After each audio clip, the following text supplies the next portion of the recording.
Muito bom dia. Alegra-me poder mais uma vez ter este encontro, quando menos virtual, com gente estudiosa e também estudante do direito registral imobiliário. Por primeiro, quero agradecer muitíssimo à Noreg do Paraná por permitir que eu esteja nesta plataforma prestigiosa. Agradeço muitíssimo a presidente dessa entidade paranaense, a Noreg do Paraná, a doutora Mônica Dallavec, bem como aos presidentes e a todas as juntas diretivas das várias entidades desse estado paranaense que integram a Noreg. Para aqui aproveitar, estou vendo aqui, falando em presidente de entidades paranaenses, cumprimentar o doutor Renato Lana, que vejo que acaba de ingressar aqui no nosso encontro de hoje. Muito bem. Vamos tratar hoje do tema do registro, do cancelamento do registro da servidão. Tema que apresenta suas complexidades, como veremos. Isso integra a área do registro sobre registro, aula número 199. Estamos nos aproximando da segunda centena de aulas já proferidas nessa nossa matéria do registro imobiliário. Antes de começar, entretanto, a nossa aula de hoje, nossa exposição de hoje, né, leitura, comentários, glosas, etc., eu quero comunicar a minha satisfação pelo lançamento do livro A Dúvida no Registro de Imóveis, em coautoria entre o Dr. Josué Modesto Passos e o Dr. Marcelo Benacchio, magistrados ambos aqui em São Paulo.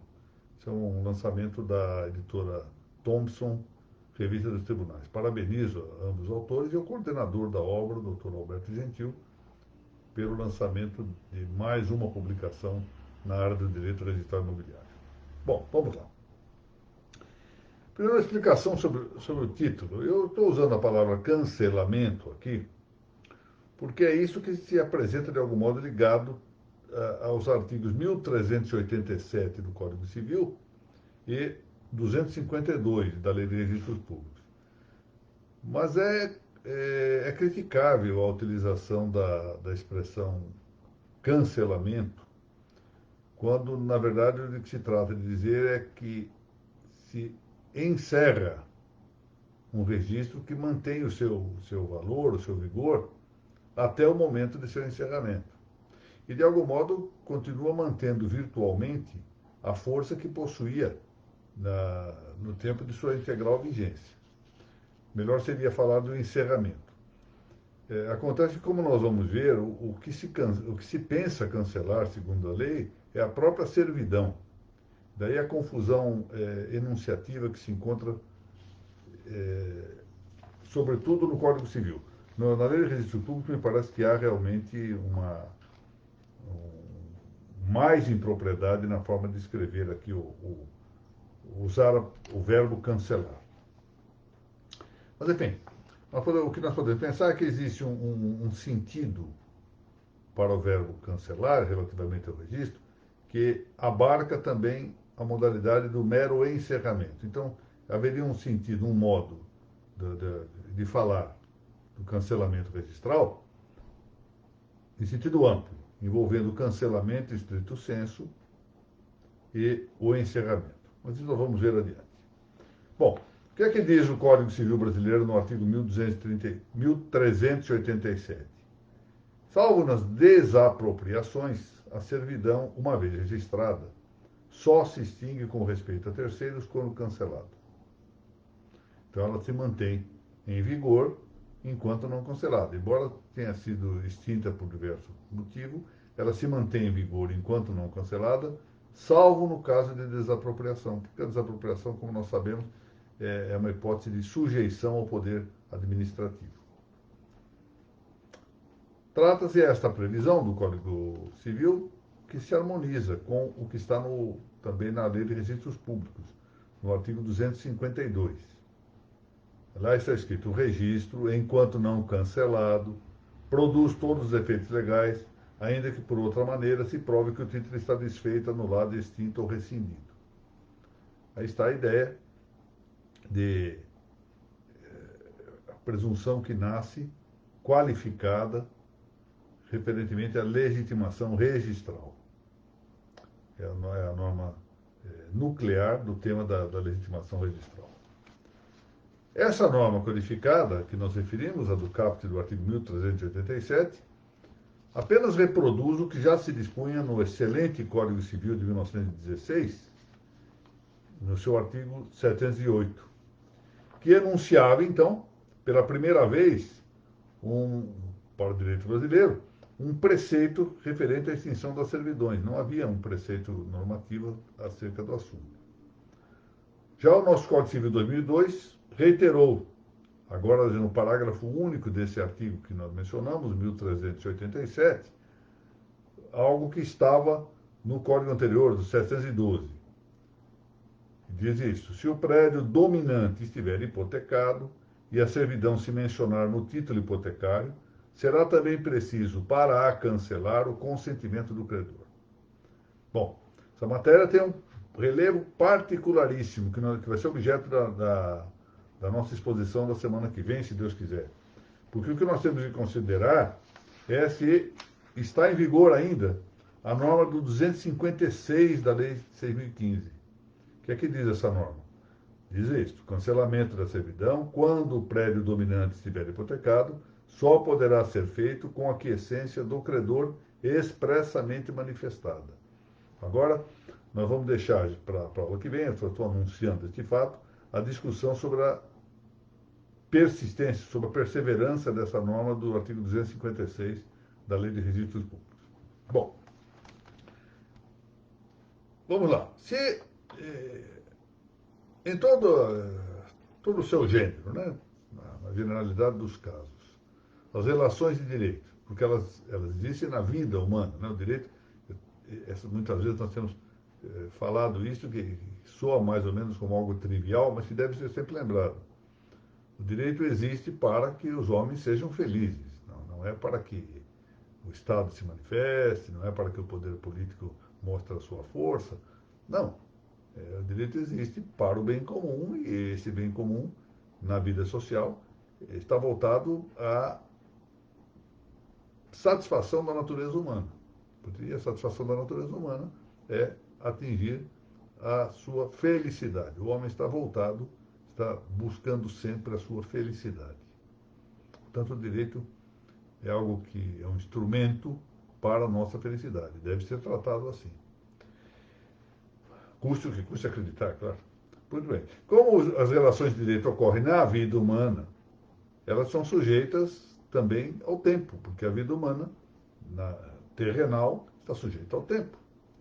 E ao tempo, duração, perseverança cronológica.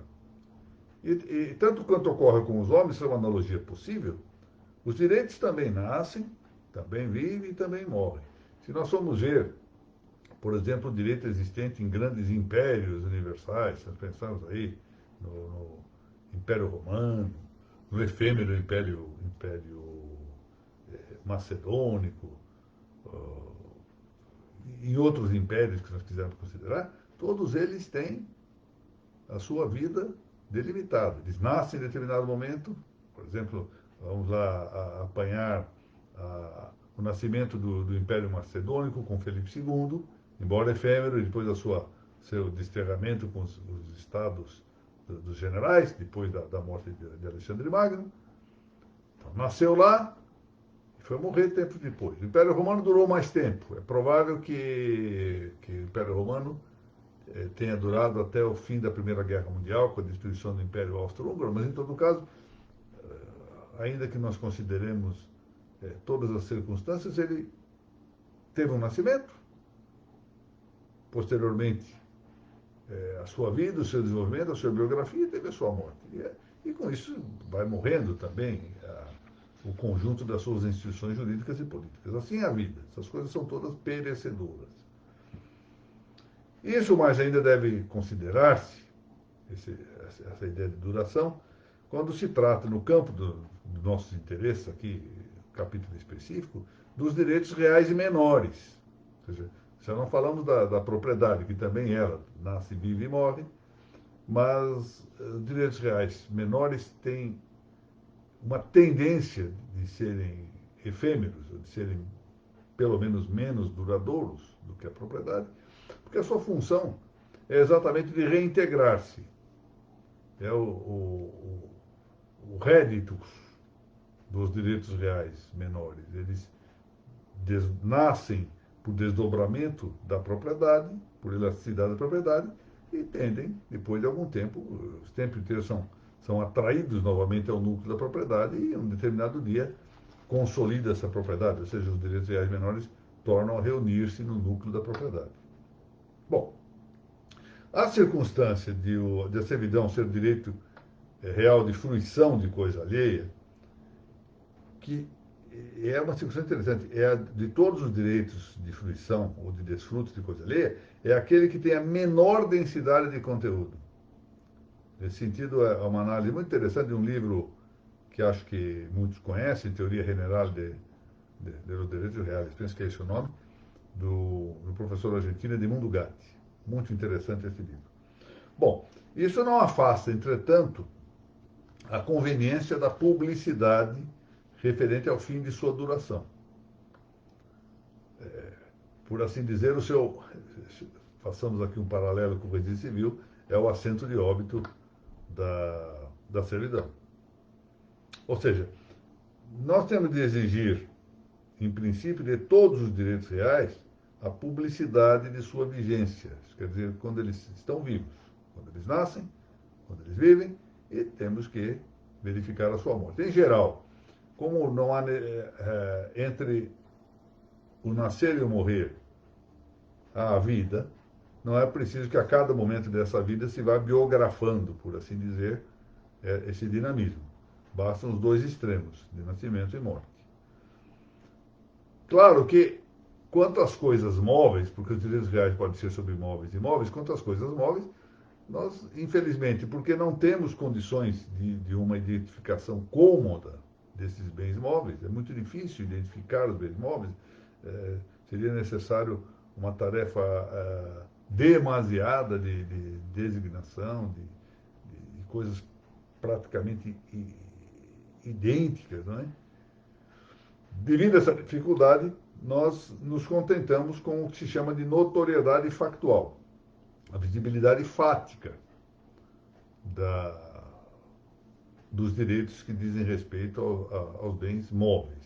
Em relação aos imóveis, entretanto, o registro é que vai cumprir a função de simbolizar a notoriedade da vida e da morte do direito. É por isso que se deve levar ao registro a defunção, morte ou extinção das servidões. Bom, mas o que se entende por extinção do direito, de modo geral? Nós temos duas maneiras de falar de extinção do direito. Uma primeira maneira é subjetiva, a segunda maneira, objetiva. Ou seja, um modo subjetivo e um modo objetivo de extinção do direito. O subjetivo consiste em desligar, ou seja, desvincular, desprender ou afastar de um direito o seu titular correspondente. Então, eu desvinculo do direito a titularidade de alguém. Como eu usei aqui a palavra desligamento, Manuel Domingues de Andrade, grande jurista português, cuja obra é muito recomendável, fala em desligação do direito. O que nós fazemos é quebrar o nexo, o liame, o vínculo ou enlace que existe entre o direito e a pessoa de seu titular. Isso é o que se chama de extinção subjetiva. Mas veja, uma extinção subjetiva não significa que objetivamente tenha desaparecido o direito. Suponhamos aqui a morte de alguém.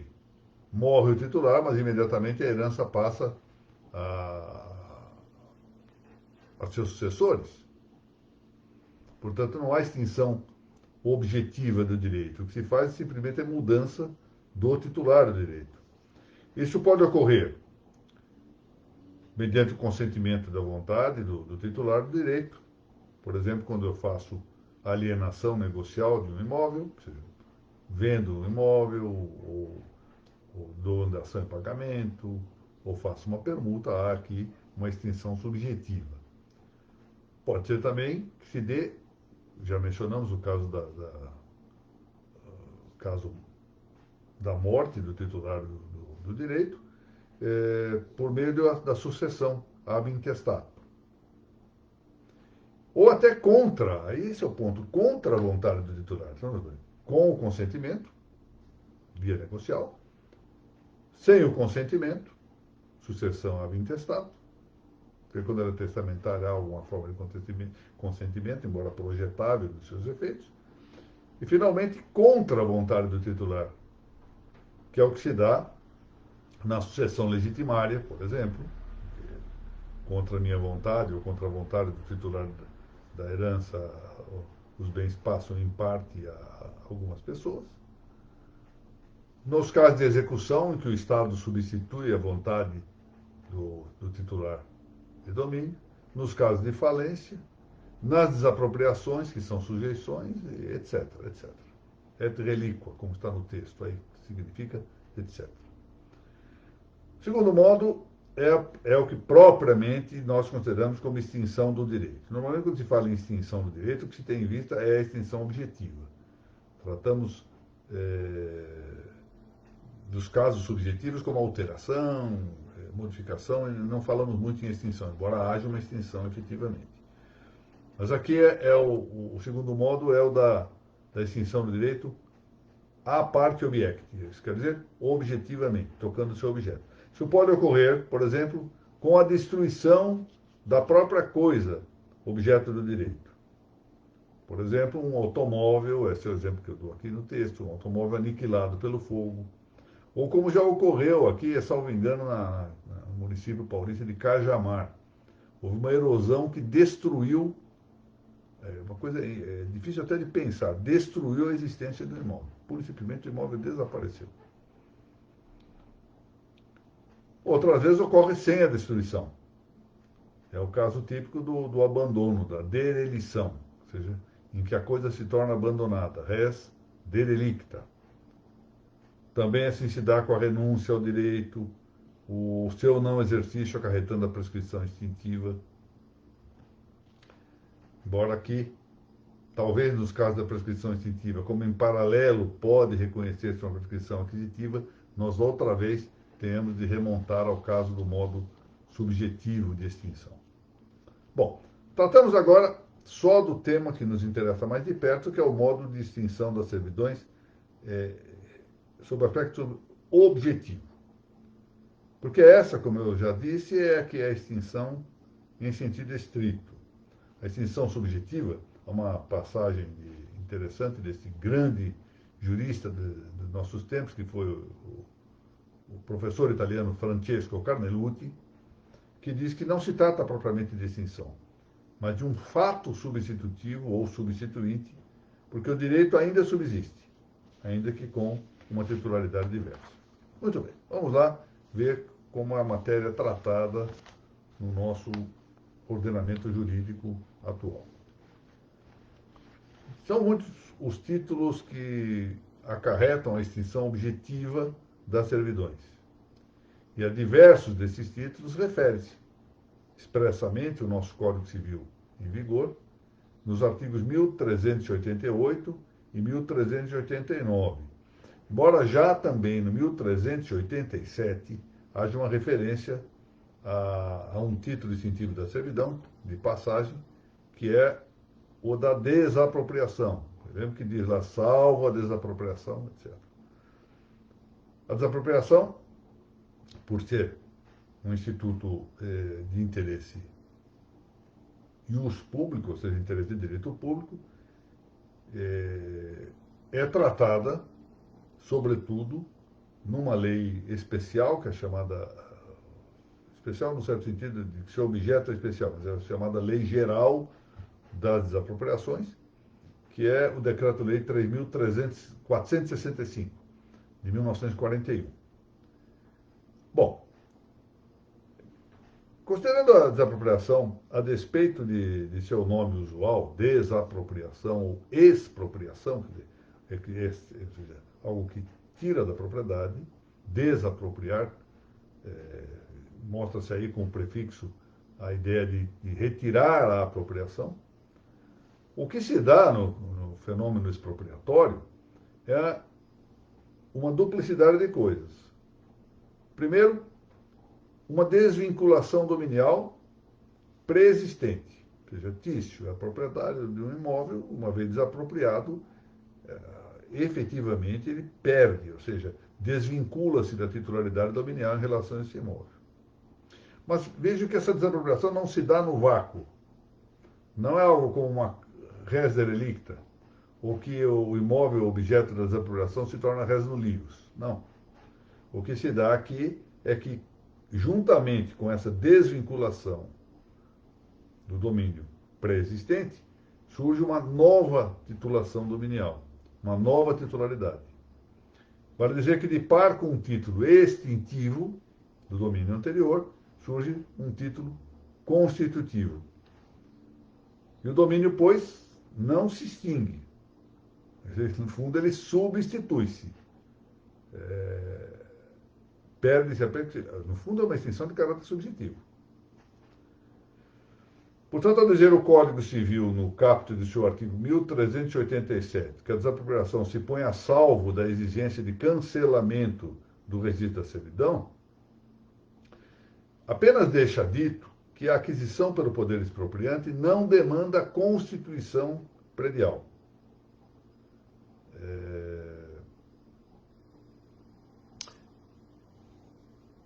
Significa que o registro previsto em lei, que está no artigo 29 do Decreto-Lei 3465 de 1941, porque essa Lei Geral das Desapropriações, como nós vimos já na nossa exposição anterior, da semana passada, ela se aplica para a instituição das servidões públicas, interessa não propriamente para constituir-se a servidão, ela se constitui à margem do registro, mas sim para a eventual disponibilidade futura e, igualmente, para a emérita conveniência, a eminente conveniência de dar notícia pública da situação do imóvel, mas não tem caráter constitutivo. Então, não se pense que o registro da servidão administrativa tenha caráter constitutivo. Voltando agora aos artigos 1388 e 1389 do Código Civil, as servidões, aqui tratamos sobretudo das imobiliárias ou prediais, porque são muito raras as servidões mobiliárias, servidões sobre imóveis, se extinguem do seguinte modo. Vamos ver um a um os vários casos. Primeiro, por sua renúncia, ou seja, renúncia da servidão.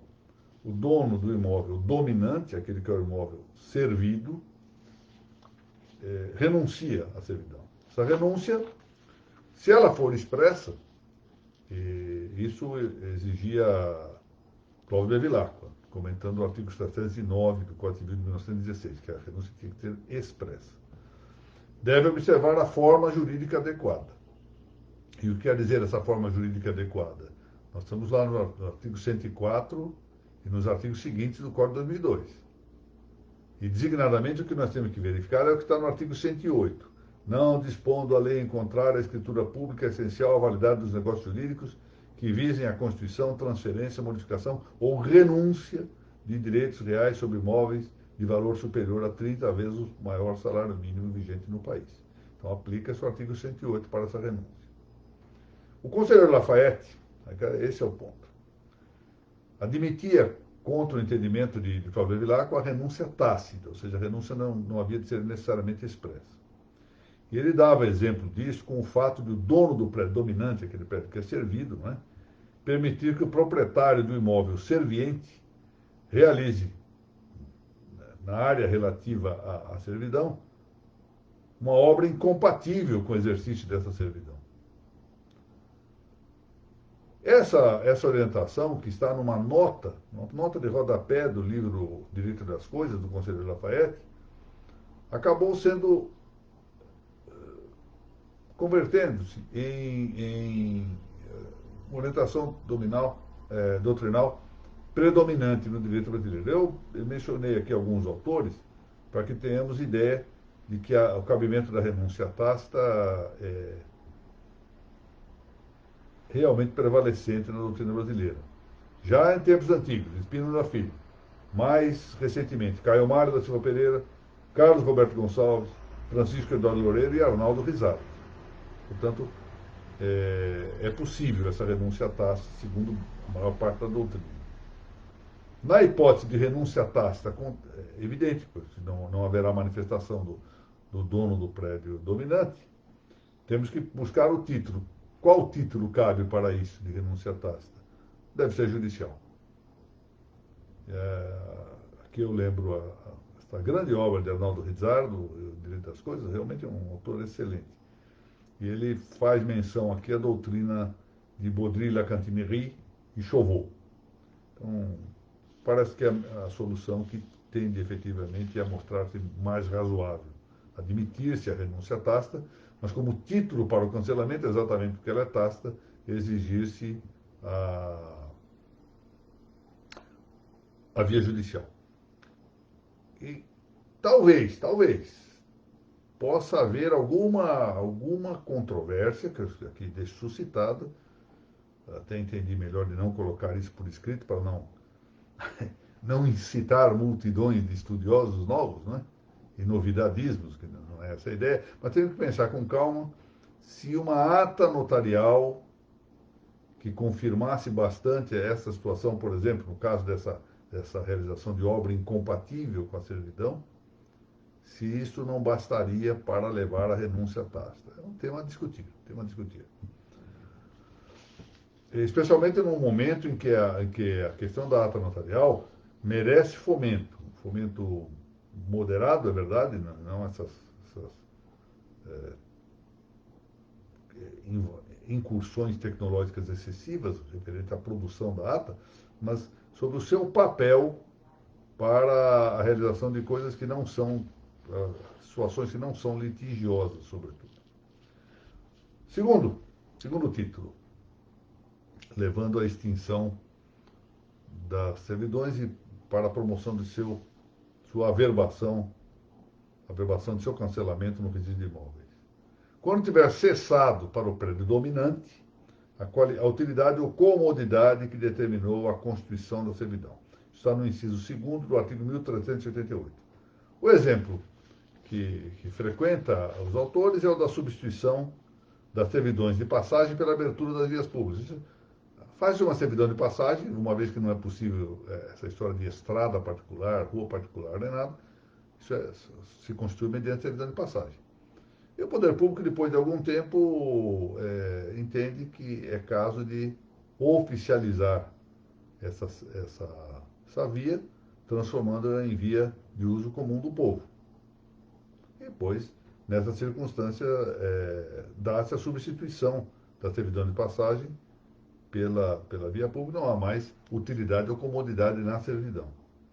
Ou então, um outro caso que pode ocorrer é que, situação mais ou menos equivalente, é que então um imóvel encravado tenha em outro lugar, que não seja o da servidão, a abertura para a via pública. Acesso, portanto, ao imóvel por via pública situado em outro lugar. Agora a servidão não passa a ser via pública, mas mostra a sua desnecessidade. Não há mais utilidade da servidão porque o interessado tem a sua passagem, seu acesso à via pública garantido por outro modo. Bom, se não houver título expresso com o explícito consentimento do titular do prédio dominante, haverá necessidade de titulação judicial. E se obtém por meio de demanda negatória da servidão. Aqui já se põe um ponto delicado.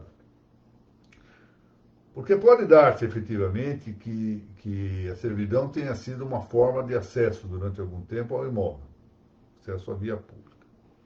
Mas pode ser que a abertura de uma outra via seja de tal modo onerosa para o imóvel dominante que possa discutir-se a conveniência de manter ainda assim a servidão. Para discutir sobre utilidade ou comodidade. E isto talvez aqui deixe mais dificuldade a concorrência controversa, como eu disse antes, de uma ata notarial. Talvez seja caso efetivamente de exigisse uma pretensão negatória de servidão, salvo acordo entre as partes. Terceiro ponto, quando o dono do prédio serviente resgatar a servidão. O que é o inciso terceiro do 1388 aqui, que é o resgate, é a liberação ou desoneração do imóvel serviente. Isso se dá mediante acordo dos interessados, assim diz Cláudio Bevilacqua. É uma renúncia onerosa pelo proprietário do imóvel dominante. Isso é a doutrina do Baudin, que foi citado por Arnaldo Rizzardo, e também assim diz Cláudio Bevilacqua, ou seja, uma renúncia onerosa. Se houver cláusula de resgate no documento, às vezes no próprio documento que institui a servidão, prevê-se uma cláusula de resgate. Então aí é possível formar-se um título judicial em demanda de resgate, uma demanda judiciária de resgate. Quarto, pela reunião dos dois prédios no domínio da mesma pessoa. Aqui é um tema, eu até alterei o texto para torná-lo um pouco mais controverso, é verdade, mas torná-lo menos incisivo, como veremos. O texto que está publicado, portanto, foi publicado ontem no site da NOREG, e hoje, quando eu estava dando uma lida aqui, achei de alterá-lo, como verão em seguida. Matéria bem prevista no inciso 1º do 1389 do Código Civil. Se tem aí a hipótese de confusão, né? O titular do prédio dominante é também o titular do prédio serviente. De modo a uma mesma pessoa na titularidade de ambos os imóveis. E embora não se possa dizer de todo impossível a servidão estabelecida entre imóveis de cujo domínio seja titular uma e só a mesma pessoa, o Cláudio Bevilacqua observou que no direito suíço isso é admitido. Entre nós a questão é muito controversa. Eu havia no texto original dizendo que isso aqui era impossível e vali-me aqui do aforismo clássico, res sua nemit servit, ou seja, uma coisa própria não pode ser servida por outra que seja própria. Mas isso é controverso. Na exposição anterior, eu mencionei o caso da destinação do proprietário. A matéria, volto a dizer, é controversa, o estabelecimento exige que a servidão seja visível, mas é possível. Eu mencionei na semana passada um fato. A gente faz textos fechados em um gabinete, e imagina que vai, com a própria imaginação, com a fantasia, vai encontrando exemplos bastantes, mas sempre é surpreendido pela realidade. Por isso que eu valorizo muitíssimo a experiência daqueles que estão na trincheira registral e na trincheira notarial. Gente que está ali vendo os casos, porque essa experiência é fundamental. Então, durante o mês me foi contada uma situação curiosa, ou seja, de um imóvel que já está desmembrado, não tem saída para a via pública, e o imóvel que poderia dar saída para a via pública é imóvel do mesmo proprietário dessa outra parte desmembrada. Então, dois imóveis com a mesma titularidade. Esse proprietário tem interesse em construir a servidão de passagem para o imóvel que está aos fundos. Ele tem interesse também que isso vá para o registro, porque ele poderia estabelecer de fato e pronto. Mas acontece que ele tem interesse que aquilo vá para o registro, porque ele está com a ideia de vender o imóvel. E ele não vai conseguir vender se essa servidão, por questão de garantia do comprador, se não tiver levado a registro. É claro que ele poderia fazer concomitantemente a venda do imóvel e, ao mesmo tempo, uma escritura instituindo a servidão. Mas a vida, às vezes, é assim. O comprador, não, enquanto isso não estiver regularizado, eu não vou comprar.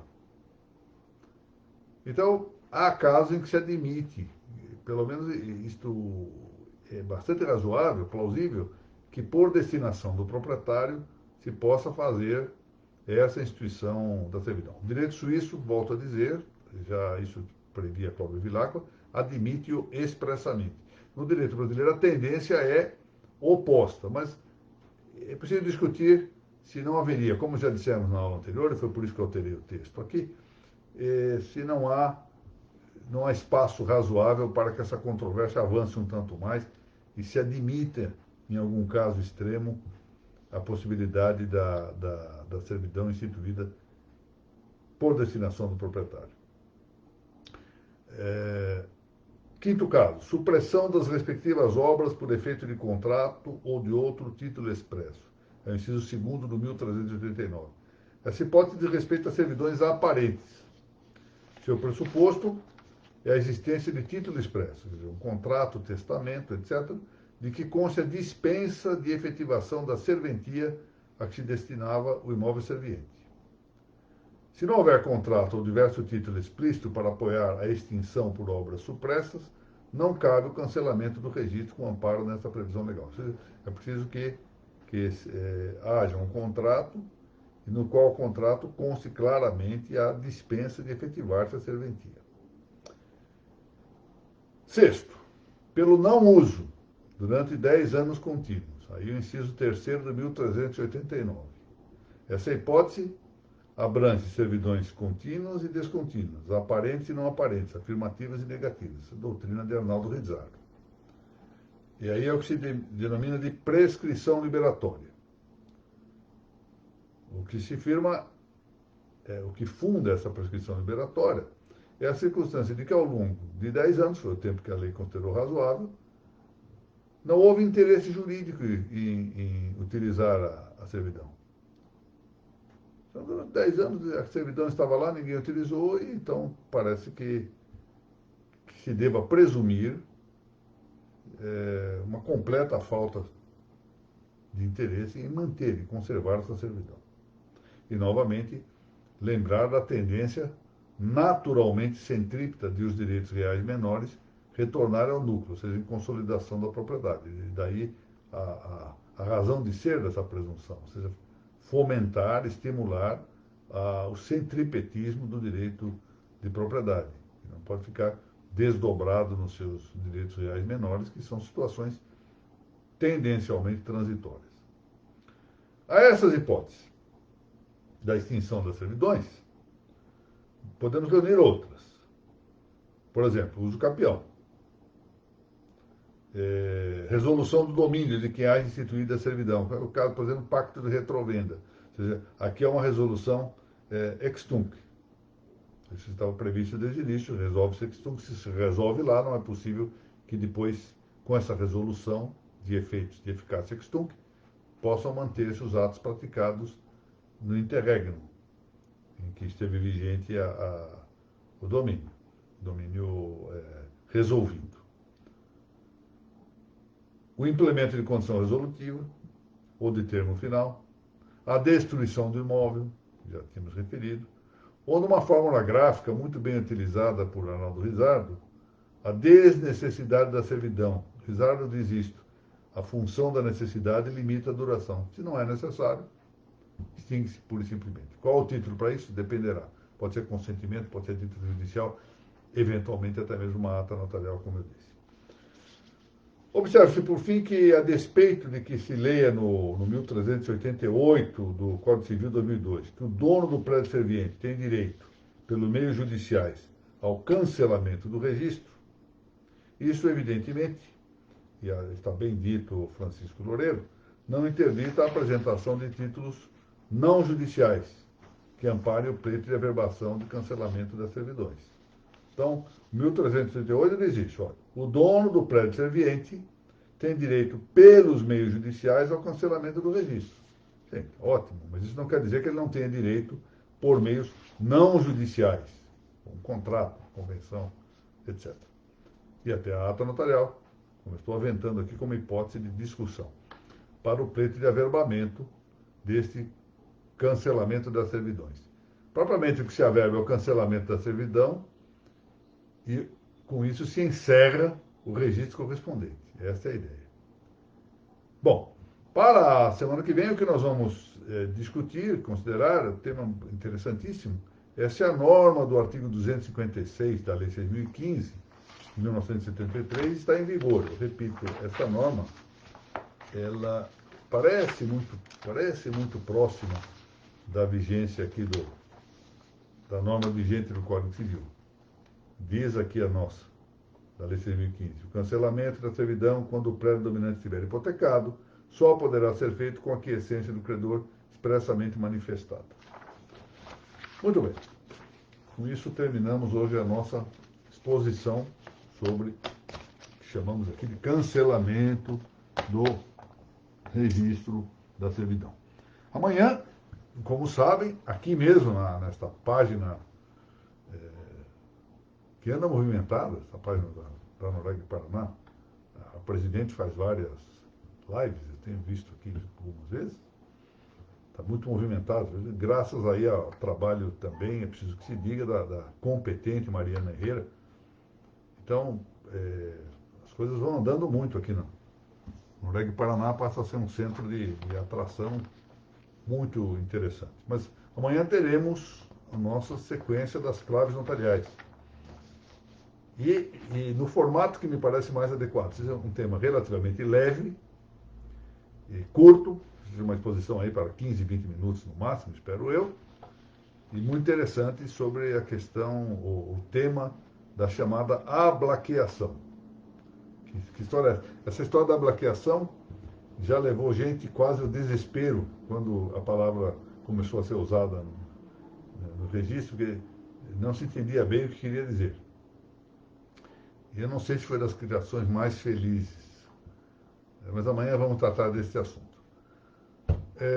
Quero agradecer, vamos lá, doutora Laura Porto, sempre presente, estimadíssima amiga, especializando-se cada vez mais no direito registral imobiliário, e saudade das nossas aulas presenciais, doutora Laura.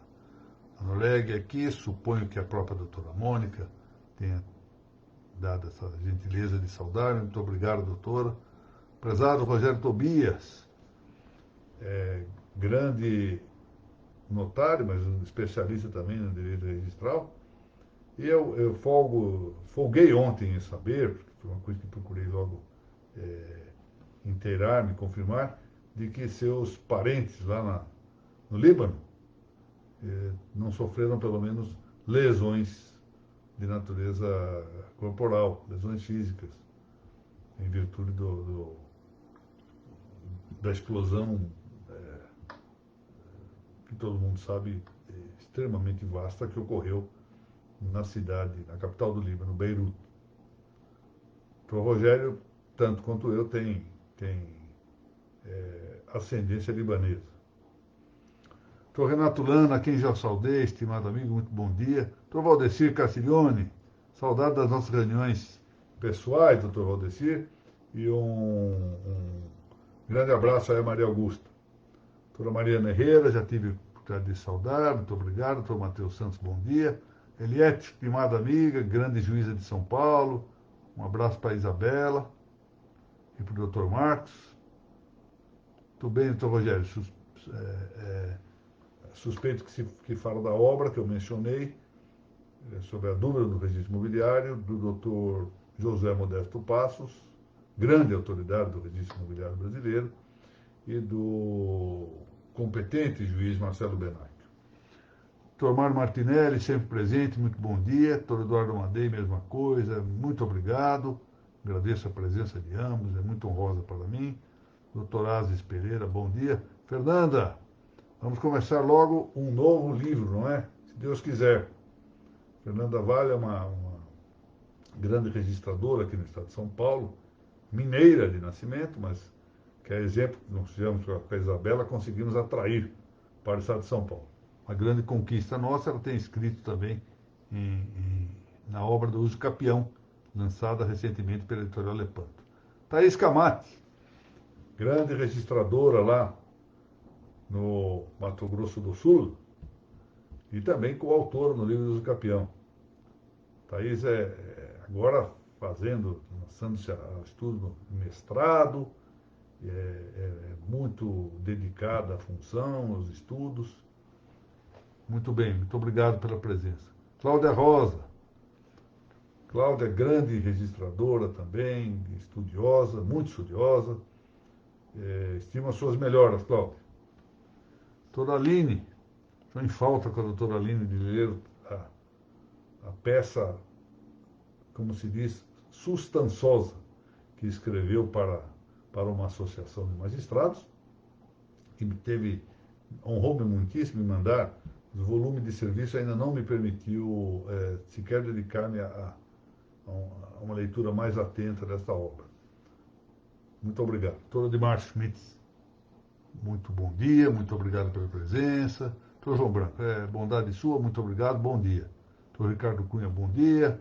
Prezado doutor Hilário Lula, veja lá que São Charles, de quem o doutor Hilário Lula é tão devoto, deve estar se remoendo lá com os acontecimentos no nosso Líbano, não é? Doutora Rodrigues Nina, antiga aluna, dos tempos ainda lá de Ribeirão Preto, muito bem. Doutora Mariana Martins, bom dia, presidente da Aripar, agradeço muito a sua presença, é uma honra para mim. Doutora Joelma, muito obrigado. Aí o Serviço Segundo Registro de Imóveis de Curitiba, muito bem. Doutora Luciana Richa, bom dia. Muito obrigado, desembargador Dipe. Acho que deve ser serviço administrativo da Norégia. Sabe por que eu digo isso? Porque eu tenho a ideia de que, depois que se lançou no Brasil essa história de fármacos genéricos e fármacos específicos, eu considero, quando eu sou tratado de doutor Dipe, o desembargador Dipe, eu sempre tenho a impressão de que eu estou sendo tratado por um genérico. Enfim, muito obrigado. Cláudia, amanhã, exatamente, claves notariais, verbete e ablaqueação, isso mesmo. Doutora Mônica, não consegui entrar pelo meu perfil particular. Fale com a Mariana. Mariana consegue resolver esses assuntos. Bom, novamente agradeço a todas as entidades que integram a Noreg Paraná, seus presidentes, as suas juntas diretivas. Agradeço muitíssimo a todos aqueles que prestigiam esses nossos encontros. É preciso que considerem um ponto, para mim, muito relevante. Se não há esse público com ânimo, esse público devotado, disposto a despender o tempo para acompanhar essas aulas, quem perde ânimo, quem perde nutrição sou eu. Então, estimula-me bastante saber que há gente interessada nessas nossas reuniões. Portanto, muito obrigado, efetivamente, pelo comparecimento. E até amanhã, com as claves notariais, se Deus quiser.